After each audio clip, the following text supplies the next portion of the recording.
You're tuned to KSQM 91.5 Sequim. Thank you, Mr. Perry. It's 8 o'clock, and that means it's time for the 8 o'clock news with Ed Evans. He's our news producer and news director, and it's all brought to you by Clallam County, PUD. Here's what's new from the KSQM News Center. I'm Ed Evans. Online registration begins today for COVID-19 vaccinations for Sequim area residents, replacing the first-come, first-served drive-up system that had created long traffic lines, sometimes stretching for miles. Starting today at 9 a.m., Sequim area residents 65 and older can make appointments using Clallam County's vaccine sign-up website. It's at vaccine.clallam.net/register. In Sequim, the Jamestown Family Health Clinic will be offering appointment-only drive-through vaccine clinics from 8 a.m. to 1 p.m. Tuesday, Thursday, and Saturday, February 2nd, 4th, and 6th. This week specifically is reserved for those who need their first dose of the COVID-19 vaccine. The Sequim drive-through clinics are for Sequim area residents and patients of the Jamestown Family Health Clinic. A spouse or domestic partner in the vehicle younger than 65 can also be registered at the same time.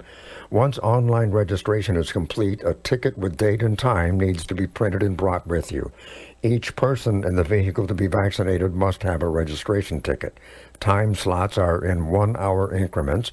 For people without internet access, registration can be made by calling 360-681-3447. Reservation appointments are also available online today for the Port Angeles event, Saturday and Sunday, February 6th and 7th. That's at the Port Angeles High School Auxiliary Gymnasium. 14 new COVID-19 cases were confirmed on the North Olympic Peninsula yesterday, 10 in Clallam County and 4 in Jefferson. Health Officer Dr. Allison Ferry says 2 of the new cases in Clallam County are part of an outbreak currently under investigation in a residential setting, bringing to 8 the number there. She says she does not see a public risk related to that residential setting outbreak. The remaining 8 in the county are from households who have traveled outside of the county. Yesterday's total brings to 916 confirmed cases in Clallam County since the pandemic began. The infection rate per 100,000 population remains in the high-risk category at 85. That's a significant reduction from the highest of 238 recorded on December 3rd. The rate must drop below 75 before moving into the moderate risk category. U.S. and Canadian Coast Guard crews suspended their search late yesterday for a pilot of a small Cessna 170 single-engine aircraft that went down on the Strait of Juan de Fuca north of Addis Hook. Chief Petty Officer Steve Strohmeyer says the Coast Guard will not release his name for privacy reasons. He'd been on a flight from Ketchikan, Alaska to Port Angeles when he issued a Mayday distress call late Tuesday afternoon. A call received by Wright Brothers Aviation in Port Angeles. The company reported the call to the 911 dispatch center. Strohmeyer says Canadian and U.S. Coast Guard assets conducted 22 search patterns, scouring 1,170 square miles before suspending the search just after 4 p.m. yesterday. That was about 23 hours after the initial distress call had been received. The Field Arts and Events Hall project under construction at the downtown Port Angeles waterfront has received another $1 million. It's the third donation from the estate of the late Patricia Pat Donlin. According to the Peninsula Daily News, project organizers say they had no idea this bequest was coming, and it was welcome news during a slowdown of contributions and revenues for entertainment venues under construction. The Donlin estate had made 2 previous bequests to the project, one for $1 million, the second for $500,000. The third bequest this time of $1 million comes a month before construction will be put on hold due to the COVID pandemic. That's it. That's the news for Thursday, January 28th, 2021. For KSQM News, I'm Ed Evans. Thank you, Ed. And Ed is our news producer and news director, and it's all supported by Clallam County PUD. You can hear Ed again at noon, 4 p.m., and 8 p.m. Well, have you got your coffee ready? That's right, it's time for Coffee with the Mayor. Now, the views expressed on Coffee with the Mayor do not necessarily represent the views of Sequim Community Broadcasting, KSQM Radio, underwriters, management, and volunteers. Questions or concerns may be submitted via email to office@ksqmfm.com, or you may call 360-681-0000. The Coffee with the Mayor program is heard on KSQM through the support of Rain Shadow Cafe, located at 157 West Cedar, across from City Hall. Rain Shadow Cafe offers coffee and coffee beans, espresso and lattes, as well as a menu of light meals, pastries, and breakfasts with some gluten-free and vegan options. Rain Shadow Cafe is open every day from 8 to 4, except Sundays when it's 8 to 3:30, and their special blends can be found on their Facebook page. The telephone number is 360-797-1654. All right. Well, I want to welcome Mayor Armacost to the program.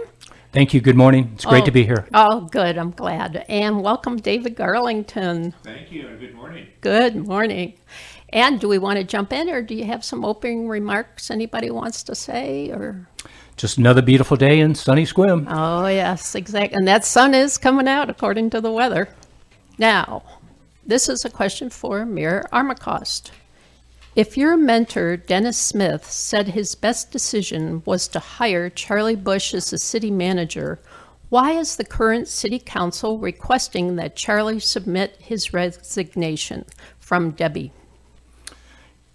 You know, Dennis Smith, I was fortunate enough to have a relationship with him prior to even having an interest in the city council. When there was a vacant seat, he encouraged me to throw my hat in the ring and give a chance to share with my 36 years as a small business owner. I raised my son in Sequim. I'm dug in. This is the town that I love. I've seen a lot of great changes, and knowing the role of city government is a unique and special position, we have a mentorship in the city council to where young councilors like myself could mirror the behavior of Dennis Smith. And we regret he chose to resign, but we wish him nothing but health and happiness. In terms of the decision making, we have a philosophical differences between the city council and the city manager. And as you may recall, last year in February, Manager Bush chose to resign, and then we were hit with this horrific COVID-19 pandemic. Having his background in establishing our emergency management center, his knowledge of all those coordinating parts, it was very eagerly willing to remove that resignation and reinstate. And I personally am extremely grateful for how he's helped us as a community get through this. Thank you. Hi, this is Jeff. We have a caller on the line, Trish. Okay. This is Karen. Karen, why don't you go ahead? Okay, thank you. As you know, many Sequim residents are stunned by the council's 4-2 vote to force Charlie Bush's resignation. The lack of transparency for this action is particularly dismaying. Philosophical differences must have something to do with how the city is governed and managed. What are those differences? And I'm going to have a follow-up question. You know, I share with you the same concern when I was, again, my early days in the city council role. When there are a variety of different issues that need to be discussed openly amongst the councilors, we utilize the proper channel of the legal maneuver of doing an executive session. We are bound by law to remain confidential on the issues that are discussed. And as you witnessed, when we responded after Would you be willing, Mr. Mayor, to, at the next city council, to make a motion to make those differences known in a public session? That's also legal. You know, at this point, we, the city council and the city manager, have reached an agreement. And moving forward, I believe both the city of Sequim as well as Manager Bush's future career direction is best to allow it to be retained in the legal format that we have. And So we are when the going to move council forward with that. Denise asked at the January 11th City Council meeting to have the discussion in open session, you said that you had communicated with several of the others and implied that they agreed to support you in having the executive session. Who did you communicate with, and how did you communicate with them? I communicated directly with our city attorney, Christina Nelson Gross. And is that the only person? You know, the nature of communication amongst the council, I had sent through the proper channel, again, our city clerk, the information that I would like to discuss with the council, the direction that we are taking. And that is the format, and that is what we did. So you asked the city attorney whether it was okay for you to have it in an executive session, but No, it also was okay for you to have it in open session, but you insisted on having it in executive session, which makes it opaque to us. I did not insist anything. The Which nature you of did. how Actually, you did at that meeting. I'm not going to be talked over, and I'm not going to continue to have this banner back and forth. It's public Well, record. Mr. Mayor, excuse me. You owe it to the citizens of Sequim. You have asked an extremely competent, capable, and very compassionate man to leave the office, and we don't understand why. Philosophical differences have to do with how a city is governed and managed. You owe it to us to tell us what those philosophical differences are. As I stated before, we have philosophical differences between the city council and the city manager. And that what is all are that I those have to say, differences? What are considering those differences? Because what it sounds like is that the differences have something to do with whether or not you think competence and qualifications are important in the governance of Sequim. This is going to be very expensive for Sequim. It's going to be very, very disruptive. What are the differences? You know, I'm not at the liberty of revealing those. And again, as I have stated before, we have philosophical differences, and we will leave it at that. Yeah, I and- believe the No, sir. opportunity to No, move sir. forward Well, is the no, best sir. direction that is coming No, from sir, both you are not Manager answering Bush. my question. You are Well, not answering my question. let's and move you on are to- not Okay. standing on legal grounds. Karen, we do have a lot of callers waiting to go Okay. online. This is Jeff, and let's go ahead and Okay. I do close not feel this. like I got an answer. I just want to make sure that's clear. Very good. Okay, Next. take it away, Trish. Okay, then question number 2 from Donna, and it's more with about the Charlie Bush. Clarify why city manager was forced to resign. If not a legal offense, clarify. Again, I don't want to sound like a broken record, but we have philosophical differences between the city council and the city manager. We are grateful for all the skill set and the time and the energy and the accomplishment that Manager Bush has been able to do for our city. Most importantly, when he came back from his resignation last year to help us with the COVID-19, that was something that we are greatly appreciative, and we will be in debt of his service. And that is all that I will comment. Thank you. And this is a composite concern of 4 callers. They wish to remain anonymous. It's we support City Manager Bush and wonder why he was fired. Can you just tell us why? One, I want to correct the direction of the word usage there. He was not fired. It was a resignation that was mutually agreed upon. Again, we have philosophical differences between the city council and the city manager. Thank you. Thank you, Mayor. We'll take a break now with the Blue Baron Orchestra and Garden of the Moon.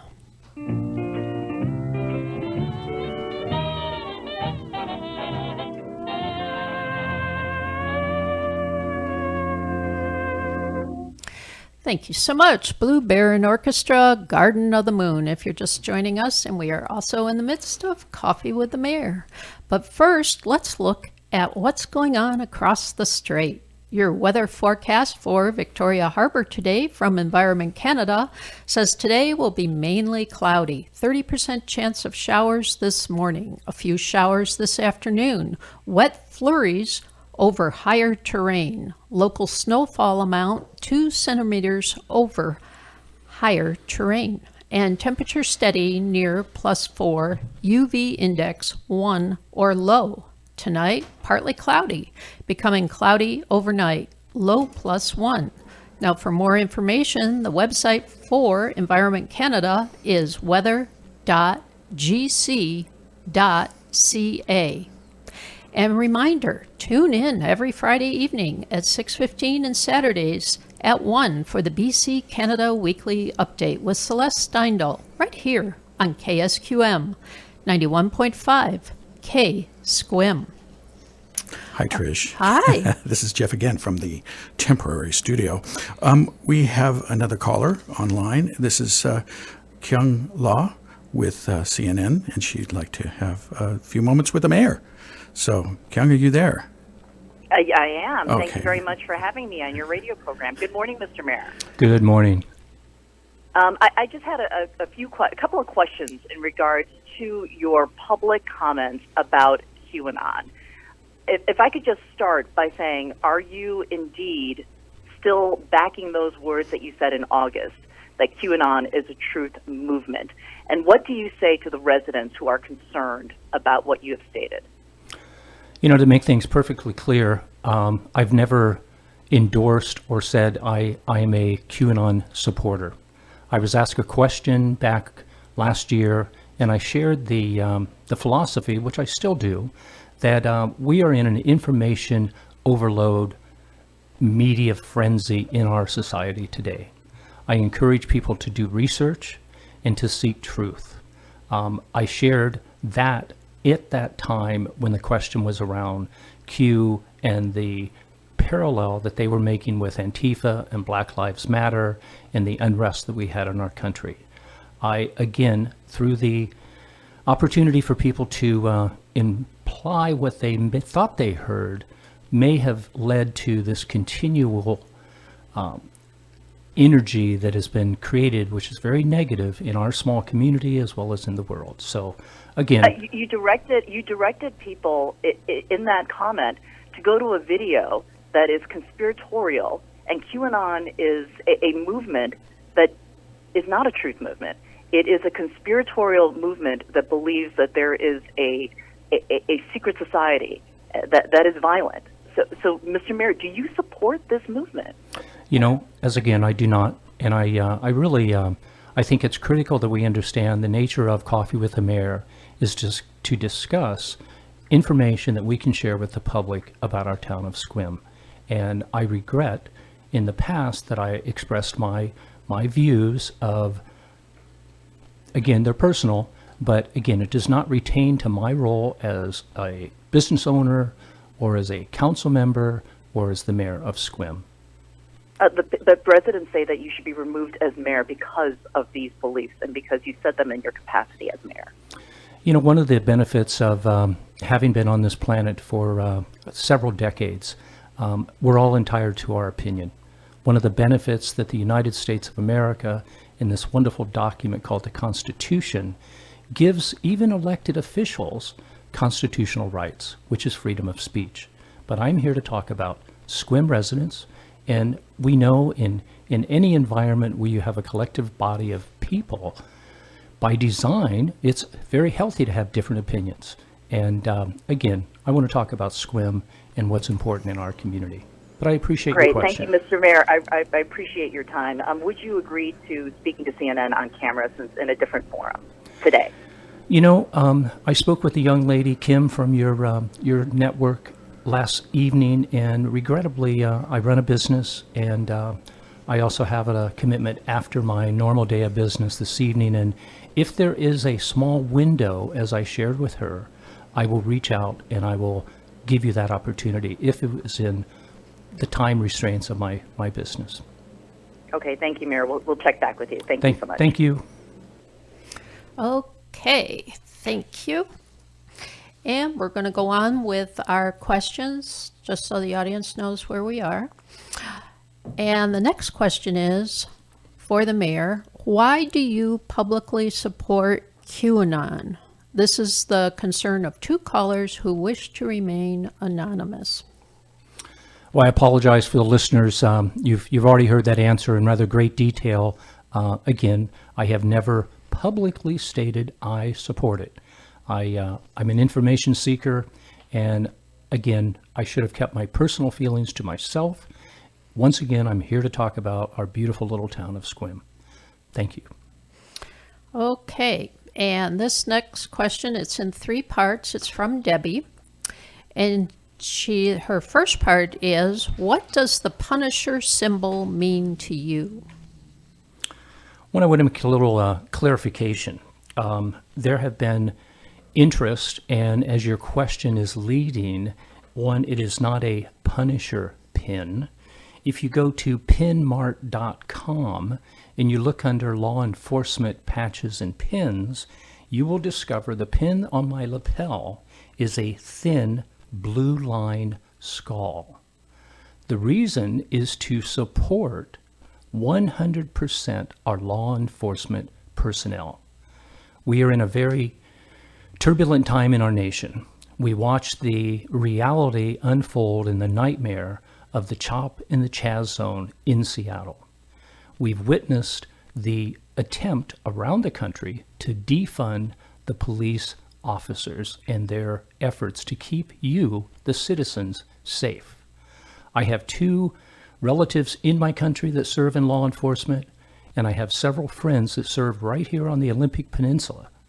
I am 110% behind supporting them. I believe in the rule of law, not the rule of mob. So it is a reference that we can never take for granted, those men and women that risk their life every single day for our safety. And I will stand behind our military and our law enforcement in every opportunity that I can. Thank you for the question. I hope that brings a little bit of clarity to the misunderstanding of what that actually is representing. And the second part of her question, maybe this will clear it up too. Why did you wear that Punisher symbol during an official council meeting? You know, I believe in transparency. I've been in the Sequim community for 36 years. Anyone who has had an opportunity to be a guest in my business or an exchange in the community, I'm a very straightforward in person. I do not try to sugarcoat or hide how I feel. And I believe by stating your truth and being able to support our local law enforcement is an honor, not one that should be criticized. And what impact do you think that symbol has on your constituents? I'm hoping now that you have the truth that it is not a Punisher pin, but it is actually a thin blue line skull, sole purpose of bringing support to our law enforcement.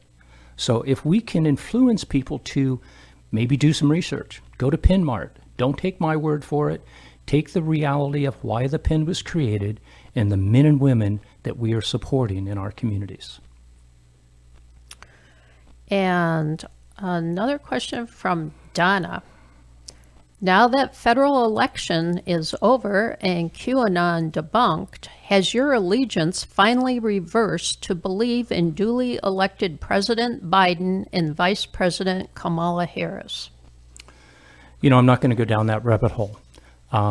I have always, because it was the fabric of the household that I was raised in.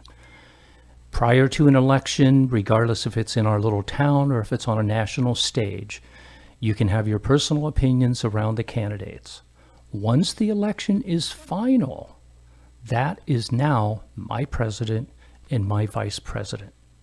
And again, we're here to talk about Sequim, not the national scene. Thank you. Okay, and talking about Sequim, Sequim has a really good reputation attracting retirees from all over the country. Are you concerned that the publicity received as a result of your stance on QAnon will hurt our reputation? You know, I really don't think it will. The benefit, and it's really the magic of Sequim. Many are attracted here because we have this beautiful environment of mountains in the backdrop and the Straits of the Juan de Fuca in our our northern view. However, within a very short amount of time, those who choose to call this home will discover the real treasure are the people that choose to come here. We are blessed with a group of very eloquent, highly educated, well-informed people, which, as we have witnessed in this last year with the pandemic, most of our seniors and our residents in Sequim, they look at the reality of their health and others first and foremost. We know when we're in flu season, we have a tendency to use hand sanitizers. If I have a client that wakes up with an itchy throat, the custom is they will make that phone call and perhaps move their appointment out a following week. They're intelligent, they're conscious of not only their health, but the people around them. So I'm grateful to be part of this community. Thank you. Thank you, Mr. Mayor. And let's take a break with some music with Van Craven. And where is he going to take us? Fly Me to the Moon. And I hope you saw that moon last night and this morning. Woo! Beautiful. Let's listen.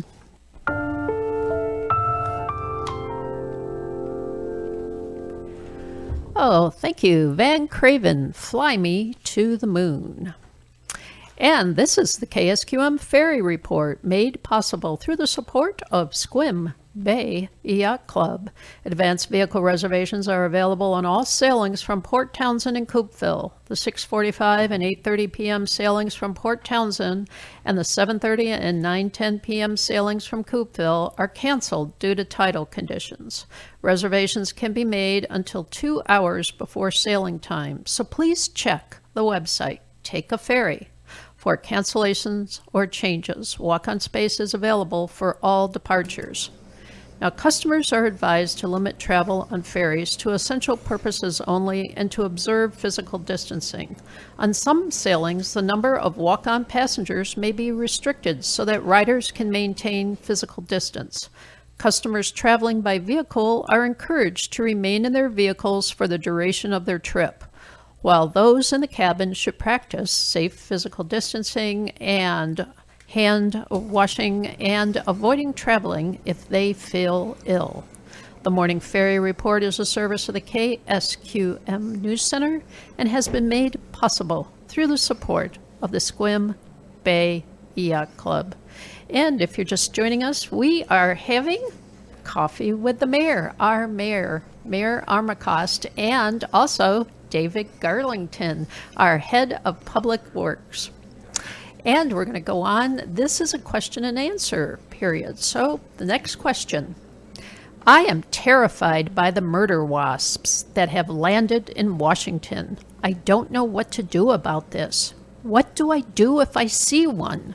How did they get here? And what is the city doing about it? This is from Gloria.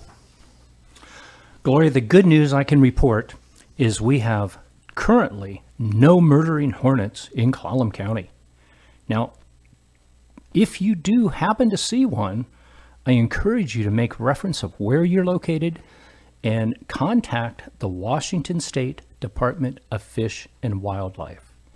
They are the professionals that will be best equipped to handle that. Don't touch them, don't capture them, simply note where you saw them so that you can share that information with the Department of Fish and Wildlife. Thank you. Okay, this is a question from Mary. And will David speak about his accomplishments?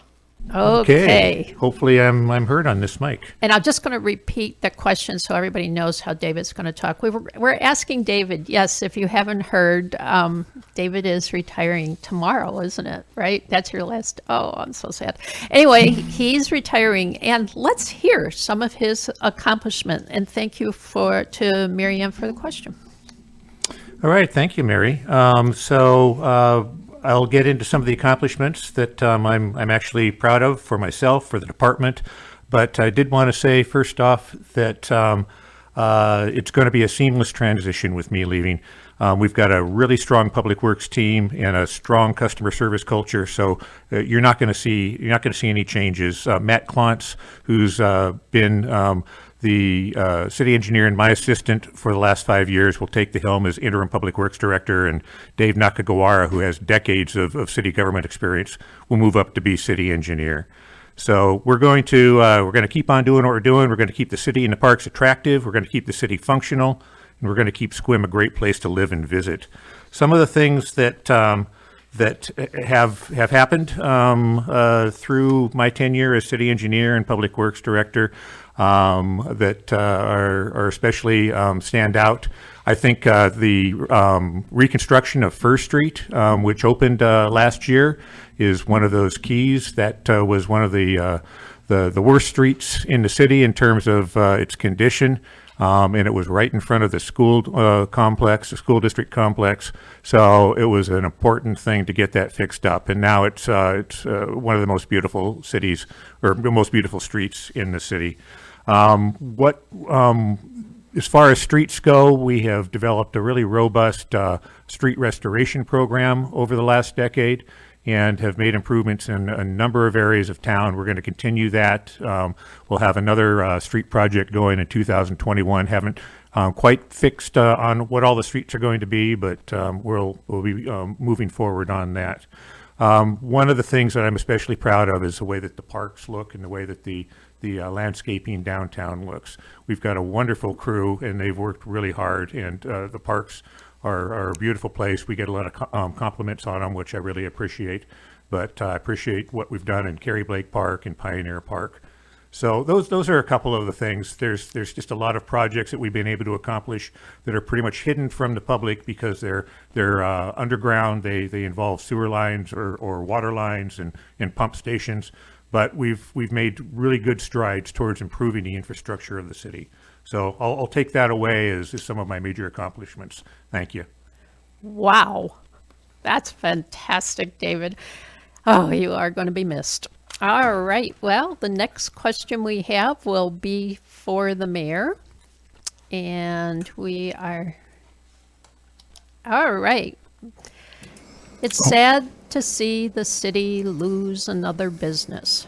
Just wondering, has the city made any contact with Jcpenney Corporate regarding the closure of the Sequim store? And that's from a constituent. You know, unfortunately, corporate decisions are made from some magical boardroom that it's very hard for us as citizens to understand. And in the past, for those of you that have been around a few decades, we used to have a extremely profitable and thriving Ernst hardware store.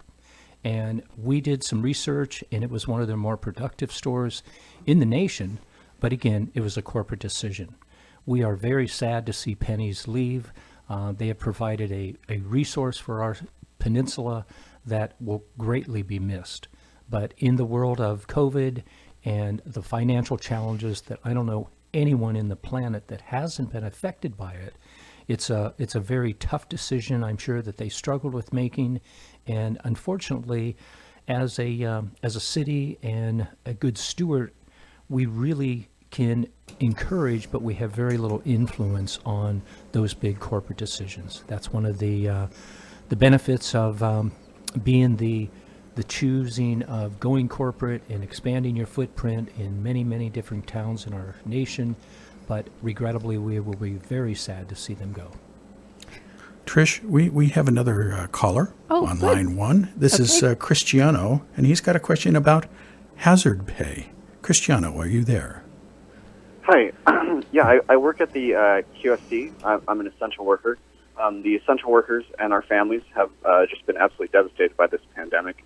We've been incredibly undervalued. We've had no hazard pay whatsoever, or very little. Everybody, calls us essential. We've got signs everywhere saying how essential we are. And so, I want to know if you will help us pass some form of hazard pay. I believe in LA, there's a proposal floating around for about $5 an hour hazard pay for all essential workers. And there's a $4 an hour Seattle proposal that I think just passed. But there's been stimulus for the unemployed. There's been stimulus for, like our largest corporations in our community. And none of that stimulus that was given to our largest corporations have actually trickled down back into the workers' pockets. They've only used that to pump the market and, give their shareholders just tons and tons of money. So it's really, really unfortunate. But I want to know if you'll help us past hazard pay. Also, the essential workers have not been able to get any vaccination. I think that they probably come in contact with the most people in our community. So I think if we're trying to really rail in this virus and the spread of COVID, people at like the supermarket, your Walmart, your UPS workers, they're handling all those packages. They could hit 50 people a day. You multiply that by thousands of essential workers, nurses. So yeah, I want to know what you'll do about vaccinations and hazard pay. Thanks. As you do feel the impact of COVID-19, it affects all of us. As we originally had this rollout, we witnessed, and my business was one of those, that we were physically shut down. We had to close our doors. We had no opportunity to service our clients or earn an income to provide for our families. Basic things like, food and water, paying your mortgage, keeping the lights on. We've all been affected by that. However, during that same time, as you just expressed, the Home Depots and the Walmarts and, Costco and Safeway, and again, we need those, but there's a huge component in our communities that unfortunately did not have that luxury of being able to go to work. Americans are a resilient nation of people that take pride in their work and try to provide the best possible quality work in their jobs of description. We did have a gentleman come from your union and express his concerns. As you can imagine, the power of the city council in Sequim, our primary purpose is to work and set policy in our community. I wish we had a further reaching level of influence, especially, and I hear your concerns, I hear your plead for that additional hazard pay. But if Seattle can do it and LA can do it, can Sequim do it? I don't. You're a city council. They're a city council. I'm just an essential worker, so I don't fully understand. You have to explain more about why your city council has different laws. It's not so much that we have different laws. There's two different types of governments, and we're actually doing a great program called Sequim 101 to engage the public and give them a better understanding of how our city government actually works in the city of Sequim. We are a manager-council type of government, meaning our city manager is the CEO of the city of Sequim. The city council has a mayor, myself, who is elected by my peers, my fellow councilmen. I am in theory a ceremonial mayor. I get to cut ribbons, I get to read proclamations and resolutions, but the extent of my governing strength and power is extremely limited. Unlike your reference that you made to the city council in Seattle, their mayor is a strong mayor who comes with a full-time position. Mine is only part-time. None of us are actually paid. We're giving a small stipend per month. No, I don't fully understand why compensation or job, or like, as you say, strength. Like, I don't understand why there's not a legal grounds for you to attempt to do the same thing for the essential workers. I mean, there's been, massive stimulus for the unemployed. There's been massive stimulus for the federal government, or for the, the big corporations that from the federal government, helping the Sequim, community in that way, but not for the essential workers. So I want to know if you can, and will you help us do something about that? We are 100% behind our citizens in our city of Sequim. I personally would love to say I have the magic wand and I can make that happen, but I have legal bounds within the office of being a counselor on the city council that is the presider of the meeting. We do not personally have that authority. We can be positive and encouraging as we have and will continue to be. I just don't understand the legal bounds. One thing that's where I'm getting at. I don't understand the legal, you keep saying these legal bounds, but I don't think you're going more into that. Perhaps you would gain great knowledge consulting with your union rep or an attorney concerning those issues. We all, as could you use citizens, your attorney to help me? That is something that I don't have the authority there. That would be an inquiry that you could make via email and see where that goes. But one of the things that is also important, all of the citizens in America did receive the first round of the stimulus checks, and many of us are starting to receive the second little debit card or direct deposit into your account. And that includes those who, like yourself, which has fortunately been able to work, and we genuinely are very grateful and indebted to your service. But I wish I had the power to say, yes, everyone gets a raise and we can move forward. Not that you haven't earned it, but we're not in that position to legislate that. You may also, which I would highly encourage you, engage your local legislatures. We have Mr. Chapman, Mr. Vanderwig, and Mr. Theringer. Those are our direct pipelines to Olympia, that voice will have a much greater impact because of their relationship in our government and their concern about our peninsula. Okay, they would really be the people that may have the opportunity to help. Okay, I want to thank Cristiano for the phone call, and we do have some radio business to attend to here. Trish, I think we have the weather coming up. Is that right? Yes, we do. Okay, well, take it away, Trish. All right. Well, this morning weather report is made possible through the support of Sunny Farms Country Store. The National Weather Service is calling for patchy fog between 9 and 11 a.m. Otherwise, today will be partly sunny, a slight chance of showers before noon, high near 44. Mostly cloudy tonight, low around 31. Friday, partly sunny with a high near 44. Rain is likely Saturday, about a 60% chance, high of 46. Sunday, clouds, rain, and 47. Monday, mostly cloudy, rain is likely, high 46. Partly sunny Tuesday with a slight chance of rain and 45. Wednesday, partly sunny, high near 44. The morning weather report has been made possible through the support of Sunny Farms Country Store. Well, it's 8:48 in case you need to know what time it is, and we are enjoying coffee with the mayor.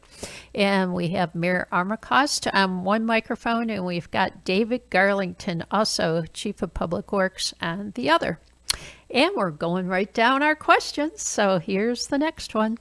What is the hardest part of being mayor? This is from Leonard. Leonard, that is a great question. The most difficult part of being a mayor is the fact that I have many small businesses in our community that are shut down.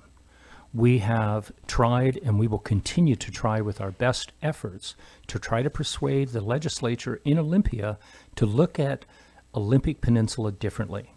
We have restaurant owners and personal service that have been virtually driven out of business. We cannot survive if we have month after month after month that we do not have the opportunity to generate an income. The restaurants have been creative. They've tried their outdoor dining. We support them with takeout, everything we can do, because we do not want to see another empty building in Sequim. My biggest frustration is being able to meet those needs of that small business owner.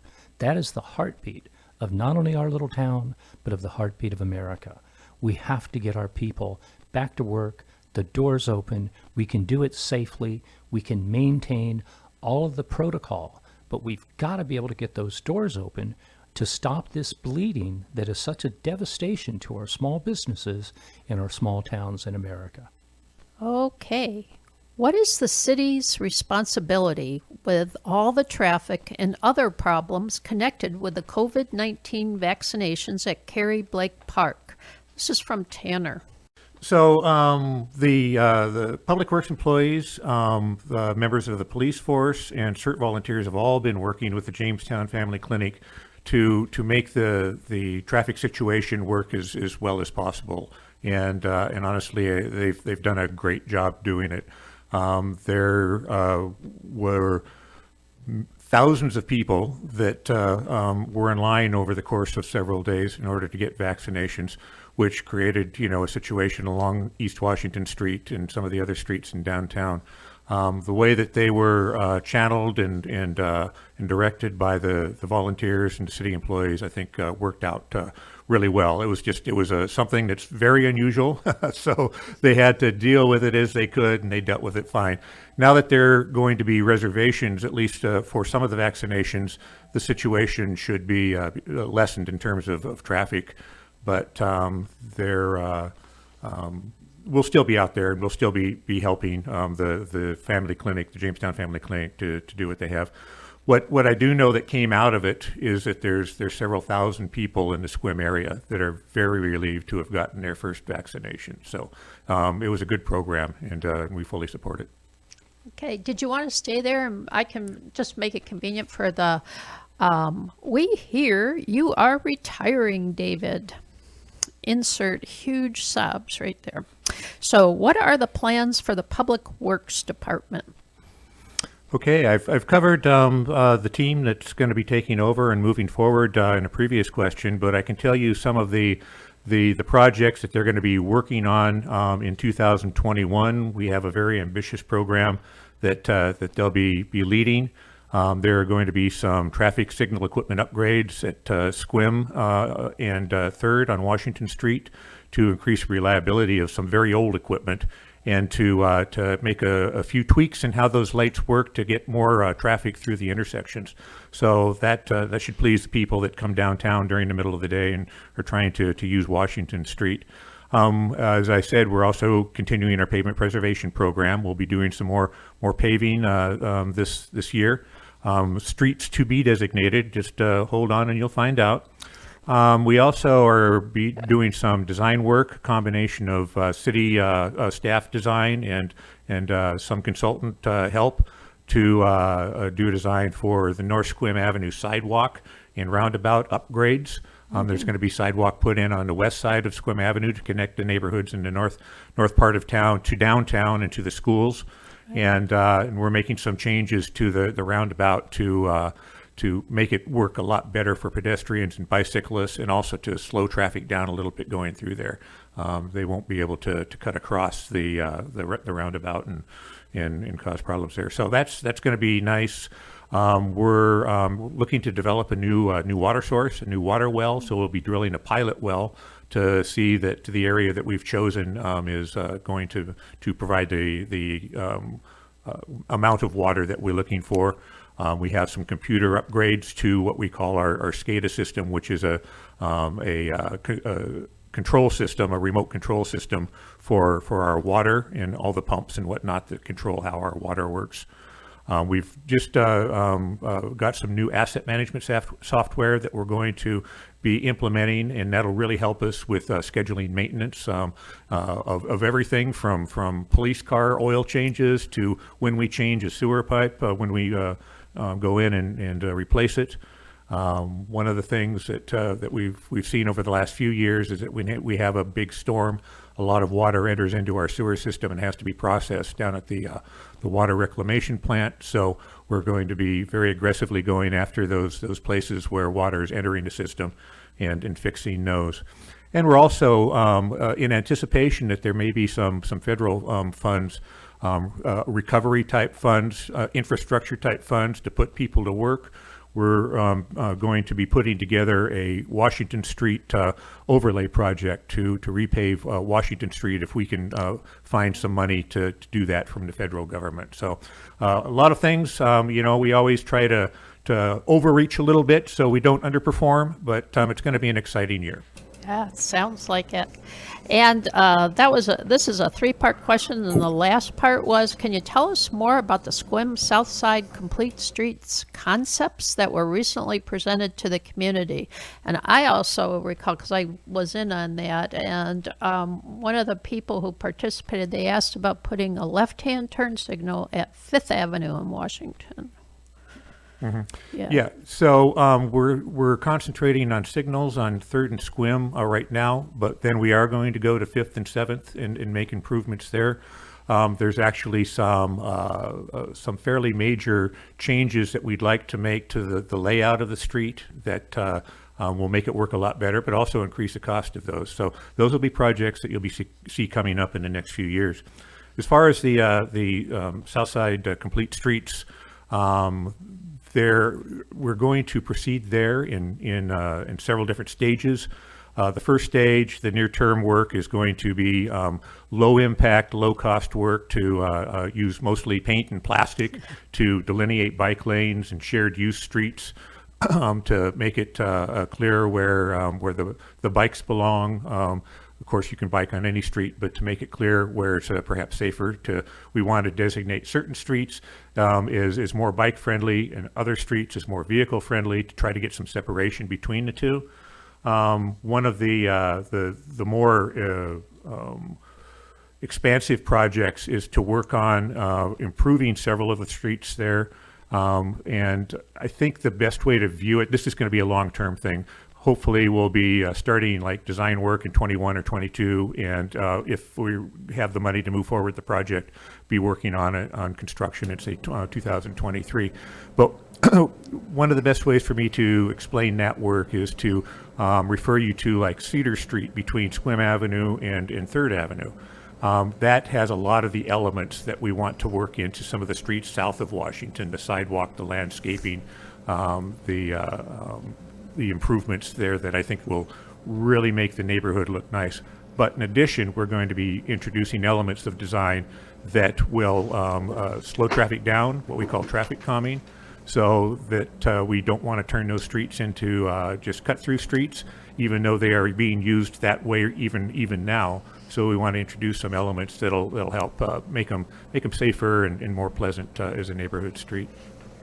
Oh, that's great. I want to personally thank you for that opportunity as a citizen for that charrette. I wish we could do tons more of those kind of participation things because they were so much fun. Yeah, that was a very good to get that public input. And as we move forward, we're going to continue to ask for public input. So that was just the beginning. Yeah. Okay. Thank you so much. Thank you, David. And we also want to thank you for all your good work for the city and wish you well on your retirement. Hope it's happy and productive for you. Trish, we have time for just one last quickie call. It's from Harmony, and she has a quick question about a petition. So, Harmony, are you there? Yes, I'm here. Good morning, everyone. I do have a question for the mayor. You just said that the people that move here are smart, well-informed, and the real treasure of our community. So, Mayor Armacost, I would like to ask you, on what grounds can you dismiss the petition that we submitted to you on Monday asking to retain Charlie Bush as the opinion of just a few residents? Roughly 1,200 people signed it, and 680 of those were Sequim City citizens. So, thank you. The petition, I think, is a good point to bring up. In reference to your question specifically, I am one member of currently 6 city council members. As your mayor, I am the presiding officer of our city council meetings. With that comes the responsibility. I am bound by law to listen to my council. If the majority of the council has a specific direction that they choose to take, I am bound by law to express that. And again, as a counselor, I have one vote. So I understand your frustration. Again, back to the beauty of living in this great nation called America. That Constitution gives all of our citizens an opportunity to express themselves. As we know in our community, we've had situations that have strained the quality of life for many. In referencing petitions, we also had over 2,500 citizens that hand-signed, not a internet signature, but physically were knocked on doors, went into different businesses to express their views. We encourage more public engagement. That is how we as a community can get clear on the needs of all of our citizens and how we can do our very best to try to do what is best for them and the future of our city. So I thank you for the question. All right. Now, this is another question. Will we have an irrigation festival this year? And how about the Festival of Lights? When will First Friday and the OTA in the theaters reopen? This is from Grace and Pat. It is my understanding that the Sequim Irrigation Festival is planning something for the first week of May. I don't know all the details at this time, but your best resource of information is to go to the website. Lavender Weekend is also happening before the 2020 is undecided, but last year, the farms, as they will this year, will be full bloom and ready to welcome visitors. The Sunshine Festival, where we're talking about the Festival of Lights, we are proceeding with a highly modified version. The Sun Fun Color Run will take place as a live event on Saturday, March 6th, and a virtual event from March 6th through the 31st. Registration is now open, and you can access it through visitssunnysquim.com. The Chamber of Commerce has put together a fun scavenger hunt that will encourage people to get out, explore, and learn more about Sequim. There is both a digital and a paper version of this. More details will be coming, and people are encouraged to take in the special lights display in town and look for signs of kindness in keeping with 2021 as the year of kindness. First Friday in OTA will resume when it is determined safe by Washington State and Clallam County Departments of Health guidelines. Thank you. Thank you. And you're tuned to KSQM 91.5 Ksqm. And here is, we are going to wrap it up because we have one last question. I had previously talked about this, Mayor, and I'm sure a lot of people are curious about it. I understand the city of Sequim recently started Sequim 101, a citizens academy. Can you tell us more about that and how is it going? I'd love to. You know, we have an ongoing quest to share as much information we can as a city and how we operate in the Sequim city government with our citizens. And the overwhelming response with our initial citizens, we have extended it to a separate session in the fall. The first session was an opportunity to understand how our local government is run. And Mr. Bush, our city manager, and myself shared what our roles and responsibility are to the citizens. We then had an interaction to where the participants actually got to form their own city council. There was a city manager, there was a city mayor. We gave them a hypothetical scenario, and the engagement and exchange, it was fantastic. People were animated, they were spirited, and you really got a feel for how that jousting of thoughts and ideas actually take place in a city council chamber, which, by the way, I am very, very looking forward to getting back in person. But we've done a series where each department head will get a chance to share their vision, their direction, what their responsibility is in making the team that keeps moving our little town of Sequim forward. So it's available through virtual meetings, of course, and anyone can listen in and attend, and I would encourage you to do so because there's some really, we've got, again, a great group of citizens, and we're sharing the information directly from the department heads, so you're getting it first-handed, and it's a great educational and it's a fun environment. I'd encourage everyone to tune in. Oh, sounds great. And the plan is just to keep going with this, right? You're just going Absolutely. So we can have a lot of alumni Yes. from that. Oh, that's wonderful. Well, I want to thank you so much for taking time out of your day and bringing the government to the people, Mayor Armacost, and David Garlington, Head of Public Works. Thank you so much for coming today. It's been a pleasure to talk with you and ask tough questions and forward-looking questions. So, yeah. Any closing thoughts you want to share, or? I just want to share that I really appreciate you, especially, and Jeff, and all the people here at KSQM. It's a wonderful resource in our community for information and good music, and it's just a great venue that we can reach out to our citizens, even in a pandemic, and listen to their concerns and give a chance to get to know what Sequim is all about. And it's been an honor and a lot of fun, and I just wish everyone a beautiful day ahead. Oh, thank you so much. And good luck, David. Have a long and happy retirement. All right. Well, that concludes our Coffee with the Mayor. The views expressed on Coffee with the Mayor do not necessarily represent the views of Sequim Community Broadcasting, KSQM Radio, underwriters, management, and volunteers. Questions or concerns may be submitted via email to office@ksqmfm.com, or you may call 360-681-0000. Thank you so much. And Coffee with the Mayor is heard on KSQM through the support of Rain Shadow Cafe. Located at 157 West Cedar, across from City Hall, Rain Shadow Cafe offers coffee and coffee beans, espresso and lattes, as well as a menu of light meals, pastries, and breakfasts with some gluten-free and vegan options. Rain Shadow Cafe is open every day from 8 to 4, except Sundays, 8 to 3:30, and their special blends can be found on their Facebook page. The telephone number is 360-797-1654.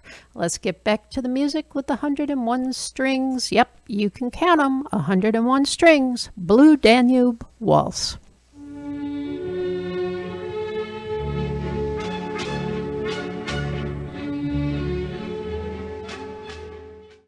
You're tuned to KSQM 91.5 Sequim. Thank you, Rick.